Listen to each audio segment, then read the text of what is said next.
This episode contains descriptions of violence and may not be appropriate for all audiences. Listener discretion is advised. It started as a fire call this morning in the parking lot near the Heinz plant. A Jeep Wrangler was burned so badly the back tires had melted. But when firefighters put the fire out, they discovered a body inside. I know her, yeah. Her name's Jamie.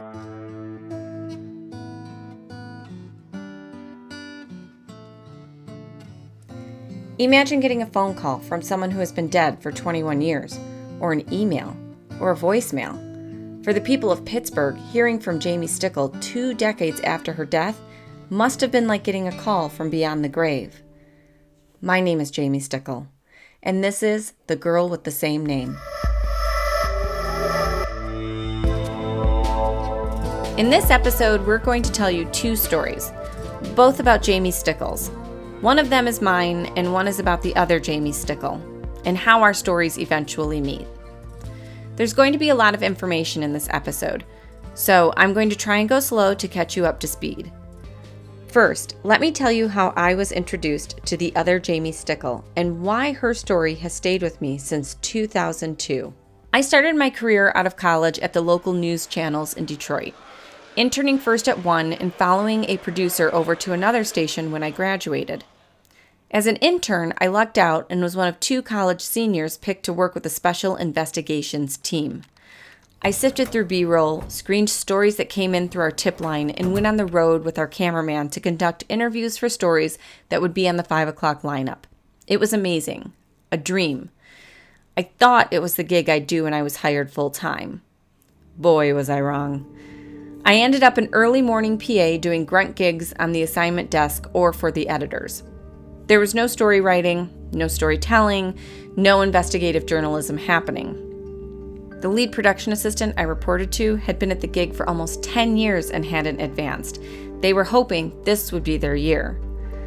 Day in and day out, I'd wake up, throw up, then head into the city at 5 a.m. to do a job that made me miserable and paid me nearly nothing. I wanted to tell stories. I wanted to dig in, research, investigate. I wanted out of Detroit. Up at the crack of dawn, sick to my stomach again, my dad pulled me aside and said, "No job is worth being sick over. Just quit. Find what you love and do that." So at 23 years old, I went in and I quit the job that could have been my future. I packed my car, 1 military bag of clothes, a comforter, sheets, and a TV, and I told my family I was leaving. 72 hours later, I was on the road to California. I'm a writer. I write down everything, and I mean it. I was diligent about keeping a log of my fuel, motel, and mileage. I still have that log tucked away in a folder. I made it in 4 days, 2,282 miles. I found a studio apartment, bought an air mattress, and started looking for jobs. That's when I was introduced to the other Jamie Stickle. On my first LA interview, I sat across from a man, probably my age now, and when he spoke, he first asked, "Is your name really Jamie Stickle?" I smiled and said yes. While looking at his computer, he went on to tell me that a woman, named Jamie Stickle, was murdered recently, that she had been burned to death in her Jeep Wrangler in Pittsburgh. And when he saw my name, he didn't think it was possible for 2 Jamie Stickles to exist. Listen, I didn't get the job, and I didn't want it, but I did begin a 20-year journey of watching Jamie's story on the internet year after year. No suspects, no leads, nothing but local news stories regurgitating the same information on every anniversary. Until now. This is Jamie's story, told the way she deserves it to be told. We're not reporting the news. We are telling a story. You'll hear me get emotional. And you know what? People have asked why it took me 20 years to investigate and tell Jamie's story. And there's no easy answer. Instead of the news, I went into comedy and television. I started writing books. I got married and had a baby. I went to grad school to become a better writer. But every time I Google my name, Jamie's story pops up first, and second is my IMDb page. Well, then the pandemic hit and we all sheltered in place. After a while, we started taking long family drives, and as our child sat in his car seat with headphones on, my partner/husband and I sat in the front seat listening to investigative podcasts. Again and again, my mind would turn back to Jamie. So, on borrowed time between teaching college, writing books, and parenting, the time is now. Because honestly, there is no good time or right time. There is just time, and too much has already gone by. So let's tell Jamie's story, and collectively, maybe, hopefully, we can change her story together. So who was Jamie Stickle? Well, Jamie was about 10 years older than me.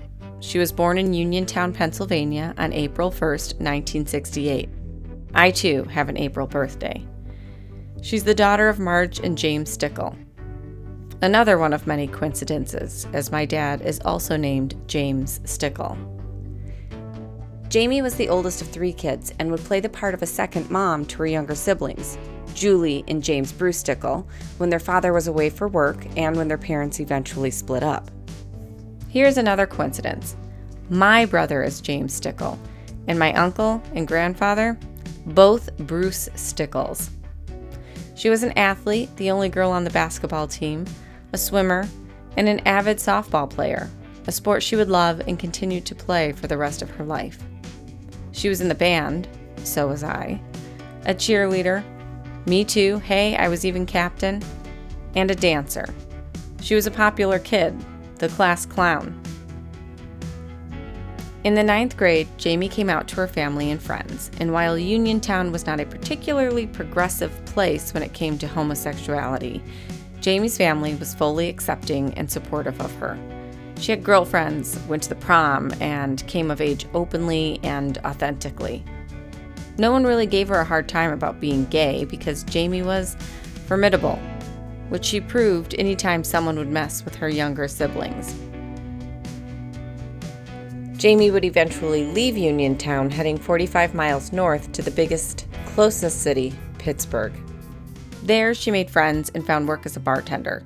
She started out working at straight bars, but eventually found herself working at and thriving in Pittsburgh's vibrant gay bars, particularly those located on historic Liberty Avenue. She found an apartment located just across the river, 5 minutes from her work. Seemingly remote and isolated, located above a scrapyard named Warhola, owned and operated by the nephew of the late Andy Warhol, and in the shadow of the largely vacant Heinz factory, as in Heinz ketchup. Jamie's apartment was a home that she loved. She often filled it with friends, and it would eventually become the home of Jamie's girlfriend and 2 Shih Tzus. If you ask anyone who knew Jamie about her, they will invariably talk about her fundraising. She was an avid philanthropist, using the platform of her bars where she worked as well as her popularity to galvanize her community to support various causes, including breast cancer, HIV research, multiple sclerosis, and also more localized charities such as helping members of the community overcome hard times. Jamie Stickle was beloved by all. But in the early hours of Friday, February 8, 2002, her life came to a sudden and shocking end as she burned to death behind the wheel of her white Jeep. It was parked 20 yards from the front door of her home, in the empty parking lot that was leased by the Heinz plant for its employees. Firefighters responded to a 911 call reporting a car fire outside the George Warhola scrapyard. When they eventually put out the blaze, it was only then that they realized there was a body still inside the car. A body so burned beyond recognition that later dental records would be used in order to identify that the victim was Jamie Stickle. The autopsy report would later reveal that there was carbon monoxide in her lungs, which means that Jamie was alive as the vehicle burned, and thus the listed cause of death was burning. Below the cause of death, the autopsy report also lists the manner of death. The options for this field are accidental, suicide, and homicide, but in Jamie's case, it is simply undetermined. Between the investigations conducted by the Pittsburgh Police Department and the coroner's office, as well as arson experts from the insurance company, no determination has yet been made as to Jamie Stickle's manner of death. According to the deputy coroner at the time, this determination rested and presumably still hinges upon figuring out how the fire started, since it is apparent that it was the fire that killed her. This raises a number of questions, including, why did Jamie remain in a burning car? Why was there a pool of blood found outside of her car and more blood splattered on the front door of her home? Why were the contents of her purse strewn about outside her vehicle? Pepper spray, an earring, a couple of dollars, a pack of cigarettes, despite the many reports that Jamie was not a cigarette smoker. And what caused the artifactual skull fracture listed in the coroner's report? Before we begin to answer these questions, it's imperative that we know Jamie through the eyes of her friends and community. So that's where this story will begin, and we'll continue to remind you throughout this show about the incredible human being whose life was cut far too short. Because before she was a victim, a statistic, a headline, Jamie was a person. Throughout the course of this ongoing investigation, we have spoken to Jamie's friends, colleagues, and family, and it is through their stories that we have really gotten to know her. My name is Julie, and I am Jamie Stickle's younger sister. We've been in contact with Julie since early in our investigation, and though we have not yet been able to meet in person, we've spoken on the phone quite a bit. She was the oldest child of 3 siblings, growing up in a very small town in Uniontown. We would play outside, ride bikes, jump rope, hopscotch, jacks, build tree forts in the woods.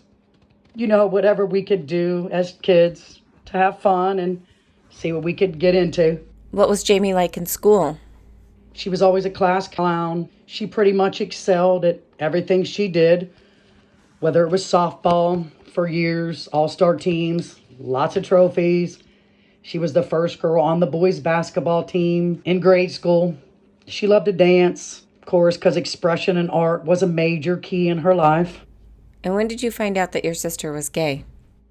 She came out to the family in high school that she was gay, but it didn't matter to any of us. She was still that same wonderful, glowing young woman. We loved her just the same. Jamie was special, and that is one thing I want to tell you repeatedly throughout this conversation. It's going to make me cry.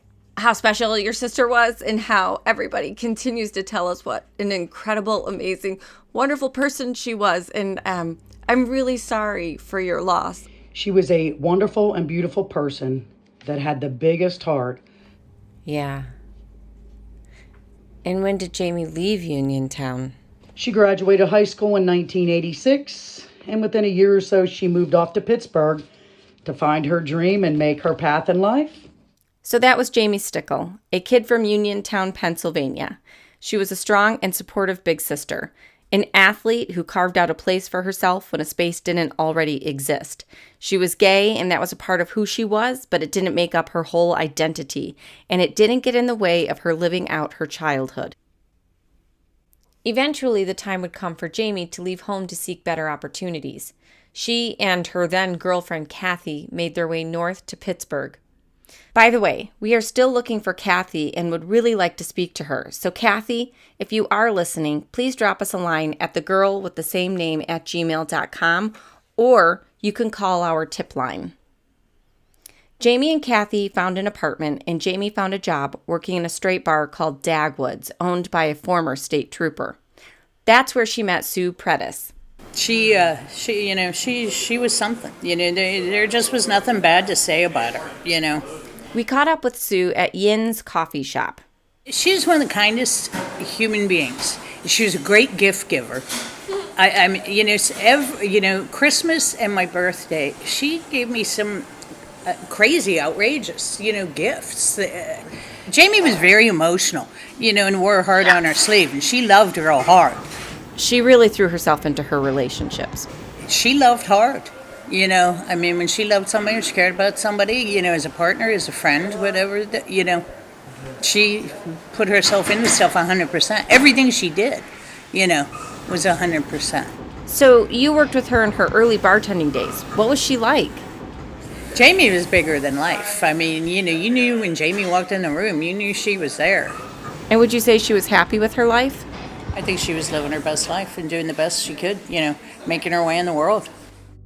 Jamie was a decade ahead of me. This would have been in the early 90s, and I was getting ready to go to high school when she was taking on the world.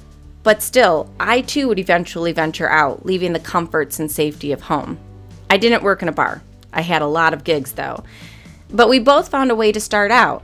That doesn't make Jamie like me. It makes her like all of us. She was another young person trying to build a life and find a community that fit her.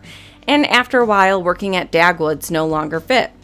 She worked at several bars in Pittsburgh until she found employment tending bar at Images on Liberty Avenue, which has its own history. In the 1970s and 80s, Liberty Avenue was known as a red light district, home to Pittsburgh's sex industry. There were burlesque houses, strip bars, prostitution, and as the industry grew, so did the criminal element that surrounded it. By the mid-80s, the Pittsburgh Cultural Trust was making efforts to rehabilitate the area, an effort that would continue for decades. Some of the establishments found new identities as gay bars, and Liberty Avenue became known as one of Pittsburgh's thriving gay neighborhoods, home to popular bars and nightclubs such as Images, Pegasus, Sidekicks, the Liberty Avenue Saloon, and the Tilden. Jamie went through other changes too. After a breakup, she found a new place to live. It was just across the Allegheny River from her new job. The place was remote, an apartment above a scrapyard. During the day, the area was busy with people working and going to and from the other local businesses, including the Heinz plant that overshadowed the independently owned scrap metal yard. But late at night, when Jamie would typically return home after a night of tending bar or going out with friends, and all the nearby businesses were closed, the empty parking lots at the corner of Sawmill Way and Chesbrough Street could be hauntingly quiet. But for the 7 years that she lived there, that quiet would often be broken by the sounds of joyous revelry as Jamie hosted friends, parties, and intimate gatherings at her beautiful apartment, often spilling out onto the rooftop and celebrating under the night sky. One friend who joined her there frequently was Jim DePoe, who had this to say about Jamie. How can I explain Jamie? Jamie was probably one of the most thoughtful, kindest persons I've ever met. She cared more about you than she did her. Just for an example, if we all would go to Kennywood every year, just a group of us, like maybe 7, 8 of us, and she always was the leader. She always waited for people and kept the group together. She would always call to see how you were feeling, how you were doing, that kind of stuff. To us, like, she was just a friend. She was like a sister. A friend, a sister. Jamie was something else, too. Here's Tony Rubino, co-owner of the Liberty Avenue Saloon. She was considered to be like Pittsburgh royalty because she was a very well-loved bartender in town. It's a little hard to understand, Tony. He's saying she was considered to be like Pittsburgh royalty because she was a very well-loved bartender in town. And people treated her like she was like the bar owner. People thought Jamie was the bar owner. Jamie was, she was a wonderful girl. This is Jeffrey, one of Jamie's co-workers. She was really, really nice. She was funny. She was very funny. She was very, generous person. She would give you the shirt off her back. My mother had passed away at one point, and I didn't have a car. She lent me her car. She had 2 cars to go up to the hospital to see my mother the night that she passed away and everything. And Jamie was always helping her friends and everything. Yeah, we just had a great time together. We were all really tight. The community back then was a lot different than it is now. Another former bartender, Jim Belchick, who now sells real estate in Pittsburgh, sat down with us to talk about Jamie. We were a family, and the bar owners in Pittsburgh they looked out for us. They all really took care of us, and we all took care of each other. We just hit it off immediately, became friends, because we both had a sick sense of humor. Eddie Pellian worked with Jamie at Images, where he tended bar and then ran the karaoke nights. Jamie Stickle had a very big personality. She was a yinzer. You don't know what that is, but We learned today. yeah, she was Okay. she was very Pittsburgh. Yeah. An at. Yeah. And that. She was loud. Yeah. She if was, she were but- tending bar right now, you'd be hearing her back here. We met with Eddie along with Chuck Hans, who had been the co-owner of Images and had been Jamie's boss there. Chuck had recently undergone surgery on his vocal cords when we spoke with him, which has affected the quality of his voice. People liked her very much. Everyone she liked was her. very popular. It was easy for her to talk to people, and people responded well to her immediately. It's the old prejudice of the last prejudice that nobody talks about is the way people look. And beautiful people get responded to much better. So I hear. It's true. It's true. But beyond that, she backed it up with a really lovely personality. After her death, Chuck Hans would lead a coalition of bar owners in raising money in Jamie's name. Well, Jamie was a driving force in fundraising. Have you heard that story? No, yeah, it's And she could raise money like unbelievable. And she would just take something and run with it. yeah. And, I would say, maybe we should, okay, I'll do it. And off she went. And I never had to deal with it again. And she, everybody knew her. She talked to everybody. I have no idea how many tens of thousands of dollars she raised, but she raised a lot of money. And for whatever charities. All different ones. Yeah. And one of them was breast cancer. Yes. That was one of her favorites. But, almost anything. I mean, like even if somebody, I remember there was somebody's apartment building burned down and they didn't have anything. And so she raised money for that guy. And it was, I don't know how many thousands of dollars, but enough to get him into another place and furnish it. Wow. It's the sort of thing she did. She connected people, and she worked for me. If you were sitting at the bar and by yourself, she would move you in with other people. She would, you can't just sit there by yourself, and she would introduce you to someone else, and and that quiet person who was all alone, or maybe from out of town, suddenly had a presence, suddenly had people. She did that all the time. She was a good kid. Yeah. I wish you'd known her. She was a very good kid. In the years that followed Jamie's passing, Chuck and the United for Jamie campaign would raise a significant amount of money. Most of the Liberty Avenue bars hosted various fundraising events. Bartenders donated their tips. Community leaders contributed. Everyone gave, and the fund grew to over $18,000, which was posted as a reward. Pennsylvania Crime Stoppers, a nonprofit organization dedicated to fighting crime in the local community, had intended to contribute additional funds to the reward and help publicize the case. But because Jamie's death was never ruled a homicide, they were never able to do so. The funds were transferred to the Lambda Foundation, a nonprofit which raised and dispersed funds to organizations and individuals benefiting Pittsburgh's lesbian, gay, bisexual, and transgender community. The money was supposed to have been used to help find Jamie's killer by offering a reward or by hiring a private detective. However, no detective was hired. Her killer was not found, and the funds languished. After several more years, the Lambda Foundation was absorbed by another local LGBTQ organization, the Delta Foundation, along with the Jamie Stickle Fund. However, by that point, the account had dwindled to around $10,000, despite the fact that the account was restricted and should not have been touched.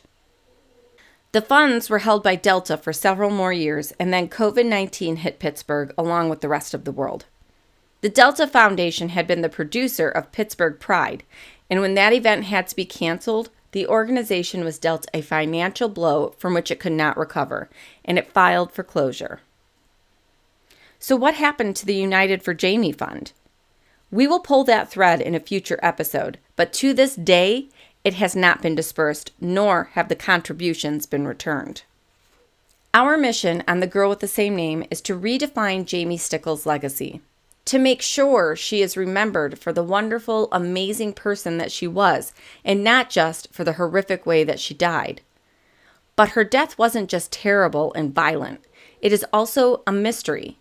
Ours is not the first podcast to look into the unsolved death of Jamie Stickle, so we called up Robin Warder, the host of The Trail Went Cold, another show that focuses on unsolved deaths and murders. Hey there. Hey, how are you? Thank you. I'm Jamie. This is Jason. Hello. Nice to meet you.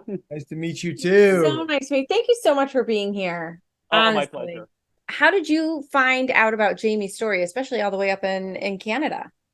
It was actually a request from a listener because I get them all the time, and I often get cases that I've never heard about before. And this was one, I just did a Google search on it, and I found a post about it on the Unresolved Mysteries subreddit. And I'm reading all these details, and I'm baffled by it because none of the theories make sense. The circumstances are so weird. And that's why I decided it would be a good case to cover on The Trail Went Cold. How does Jamie's episode and Jamie's story not relate, but compare? How does it compare in terms of, do you find that her story is kind of unique, or is this what you hear when you're in the weeds of the unsolved murders? Well, it still stands out, even though I covered it nearly 4 years ago, just because of how bizarre it is. Just how a lot of these cases where, even though they're still unsolved, you can sometimes formulate a theory about what happened, and you think, well, it's obvious who did this. They just don't have the evidence to make an arrest. But Jamie's just left me scratching my head, and it was just hard to formulate any one theory that made 100% complete sense. Robin isn't the only one who was baffled by Jamie's case. We've heard a lot of those theories about how Jamie might have died, whether or not it was a homicide, whether it was an accident. And while some stories make more sense than others, we have to admit that so far we agree with Robin. There's no one theory that makes perfect sense. Here is what we do know. On the night of February 7th, 2002, Jamie was bartending at Sidekicks. It was a busy night, as were most evenings when Jamie Stickle was bartending. Her friends, Jim DePoe and Monty Timmerman, were supposed to meet her that night, but when Jim arrived at Sidekicks, she appeared to not be in a good mood, and so they called off their plans. Jamie and her live-in girlfriend, who was also named Jamie Cervone, otherwise known as Little Jamie, had broken up earlier in the week, and Little Jamie had just moved out of their apartment above George Warhola's scrapyard. Perhaps Jamie Stickle didn't want to go back to her empty apartment, or maybe she wanted to blow off some steam, or maybe it was just another Thursday night and she wasn't ready to go home yet. Whatever the reason, when Jamie's shift at Sidekicks ended, she headed to another bar on Liberty Avenue called Pegasus. After a short while, she left Pegasus and headed east, past Images, to the building that housed two bars. On the first floor was a modest bar, some would call it a dive, with a Western theme called the Liberty Avenue Saloon. The saloon shared a front door and vestibule with the after-hours club upstairs called the House of Tilden, though most people just call it the Tilden. The Liberty Avenue Saloon was owned and operated by partners Joe O'Connell and Tony Rubino. If that name's familiar, you heard from him earlier. The Tilden was, and still is, owned by Sonia Verasso, otherwise known as Sunny, who apparently also owned the building along with her mother. According to reports, Sunny Verasso had recently started dating someone new, Jamie Cervone, otherwise known as Little Jamie, Jamie Stickle's recent ex-girlfriend. Considering this, one could speculate that Jamie Stickle had come to the building that night to have words with Sunny. On the other hand, Pittsburgh has some interesting rules about bars. They are required to close pretty early, and right when the bars close, a handful of licensed after-hours clubs open and continue to serve. The Tilden was the only such after-hours club on Liberty Avenue, so maybe Jamie was just looking to continue her evening. But when she arrived outside, she was spotted by saloon owner Tony Rubino, who waved her in and invited her to join him to drink at his bar. Did you guys hang out after hours or like regularly, like outside of work at all? No, that was the first time. Oh, you're kidding. No. I see her in the bar. We go to the bar and have drinks. We sit and talk over the bar, over the bar. And she goes to my bar and sit there having drinks and we talk over the bar. I know. It's a little hard to understand everything Tony is saying, so here's Jason, our senior producer, re-recording Tony's words. No. If I see her in the bar, we go to the bar, we have drinks. We'd sit and talk to her at the bar, and she'd come into my bar and sit there and have a drink and talk to her over the bar. But we never went anywhere together. We never had conversations outside the bar. That was the first time that she was... We were never anywhere together. We never had conversations outside the bar. That was the first time that... We're not quite sure what he said here. I was closing up my bar. This is like, the bars were closing the after hours bar upstairs, where I had my place. Yeah. And I was closing up my bar. This is like... The bars were closing. There's the after hours bar upstairs, above where I had my place. I seen her outside, and I don't know what prompted me to, but I waved her to come in. I don't know why, but I unlocked the door. I said, come on, have a drink, we'll go upstairs. I said, okay. So she came in, and made a couple of drinks, had a drink, and we went upstairs. That was the first time me and her ever went anywhere together. I seen her outside, and I don't know what prompted me to, but because I waved her to come in. I don't know why. But I unlocked the door. I said, come in and have a drink and we'll go upstairs. And she said, okay. So she came in. Then I made us a couple drinks. We had a drink, and we went upstairs. That's the first time me and her ever went anywhere together. After a drink, or maybe more than one, Jamie and Tony decided to head upstairs. And we get to the top of the staircase, and there's two good guys at the door. Says, Jamie, you know you're not allowed in here. We made it to the top of the staircase, and there's two guys at the door. Says, Jamie, you know you're not allowed in here. And she kind of like disappointed look on her face, and I said, okay, well, and we started walking back down the stairs. And she goes, no, Tony, you go in. I said, no, we'll just go somewhere else. She goes, no, I'm just going to go home. And she stands there with a disappointed look on her face. And I said, okay, well, and we started walking back down the stairs. And then she goes, no, Tony, go in.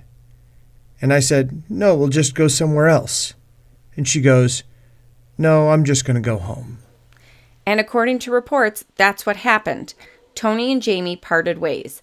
But despite that fact, the Pittsburgh Police Department would later take Tony Rubino into the station for questioning and seized his clothing as evidence. He was later released and no charges were brought against him, but according to Tony, his clothing was never returned. Around 2:45 a.m. on the morning of Friday, February 8th, Jamie headed to Phil's parking lot, where her Jeep Wrangler was parked tightly between other vehicles. It must have seemed lucky at the time that the owner of Sidekicks, Scott Noxon, happened by and was able to help her navigate her car out of the tight parking spot. And with that obstacle cleared, Jamie drove off into the cold Pittsburgh night.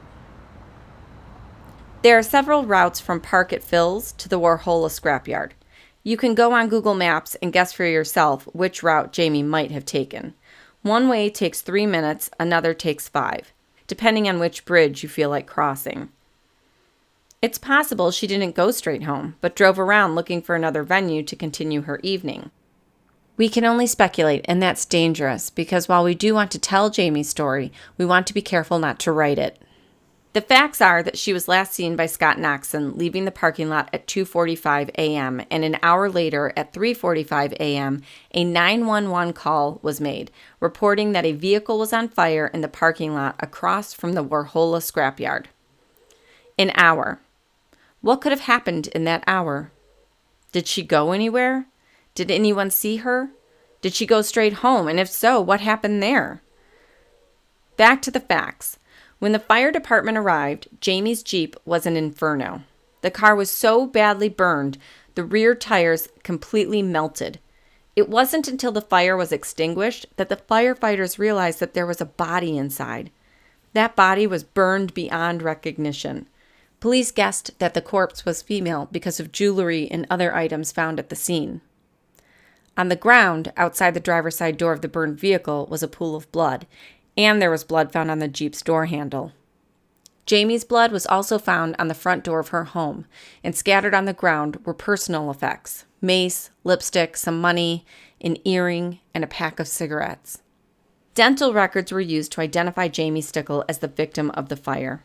An autopsy was performed by Dr. Alareza Shakir of the Allegheny County Coroner's Office.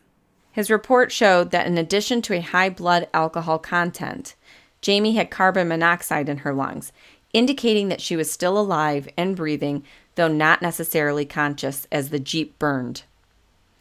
The report also indicated that Jamie had suffered a skull fracture, though it was not clear whether the fracture occurred prior to the fire or if it was caused by the extreme heat of the blaze. They declared it because of the condition of her body after the fire.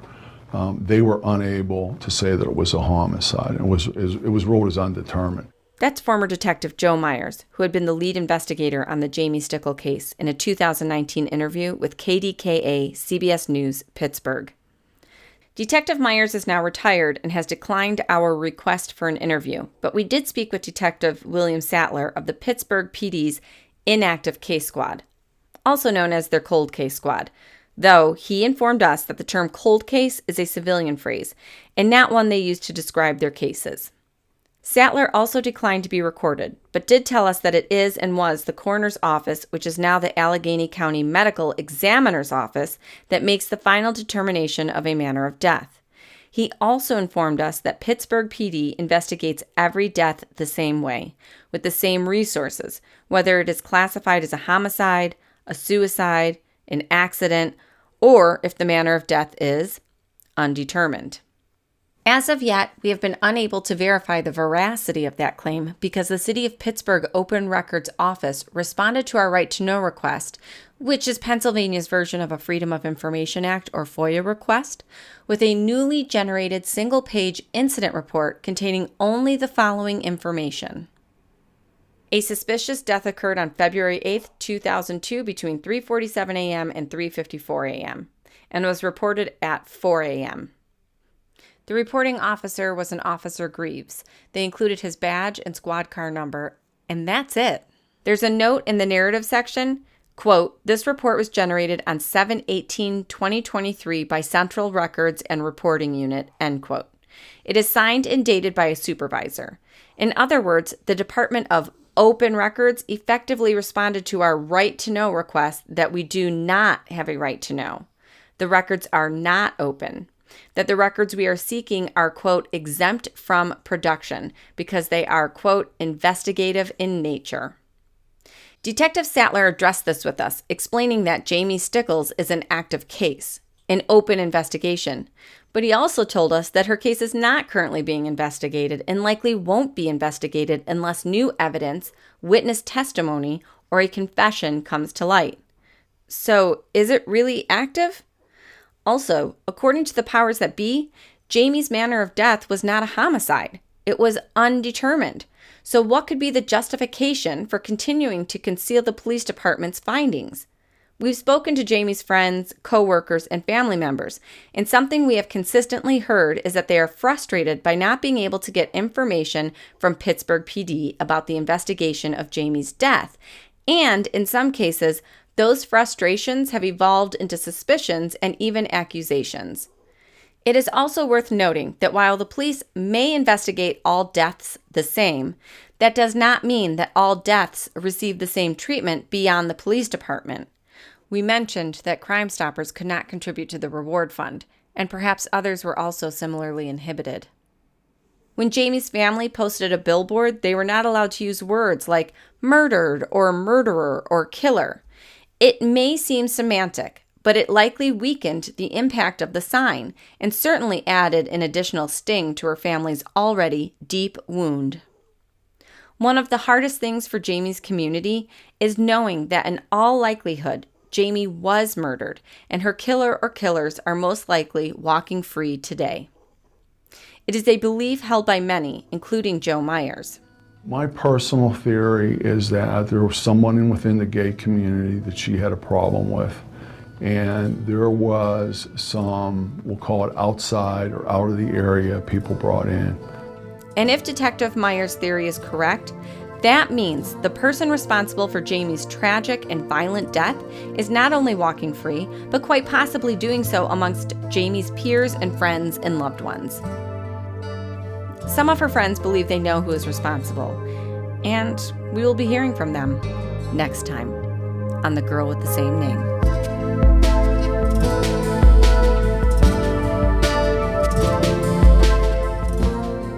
If you enjoy The Girl with the Same Name, please take a moment right now to subscribe to the podcast and leave us a review. It would really help us out. You can follow the show on Instagram, Threads, and Facebook at The Girl with the Same Name. This is an ongoing investigation. If you have any information about Jamie Stickle's life or death, we want to hear from you. Please call our tip line at 412-822-6123 or send us an email to thegirlwiththeSameName@gmail.com, or you can call the Pittsburgh Police tip line at 412-323-7800. If you have photos, video, or audio recordings of Jamie, you can send them to us or share them on social media and tag the show at The Girl with the Same Name. The Girl with the Same Name is a production of Make That Paper Productions. I am your host, Jamie Stickle. This episode was researched, written, and produced by myself and Jason Bieber, and our assistant producer is Madison Westenheiser. The show was edited and sound designed by Jason Bieber. Our former interns are Chloe Naffey and Morgan Monfredo. The original theme song was composed and recorded by Brian Hendricks. Additional music and sound effects are from freesounds.com or were generated using Songburst AI. We would like to thank the following people who generously contributed their time and expertise. Our legal counsel is Amanda Mokadam. We received private investigation assistance from Lori Rokenbeck. Our law enforcement advisor is Sergeant Brandon Roy, and Superfan Promotions did our publicity. We'd like to send an enormous thank you to all our Kickstarter supporters. Without your contributions and belief in our work, we would not have been able to tell Jamie's story. Thank you. And special thanks go out to Parvesh China, Brian Assman, George Leon, Daniel Alexander, Jim Shepard, Grant Wood, Stephen Skoblick, and April Cass.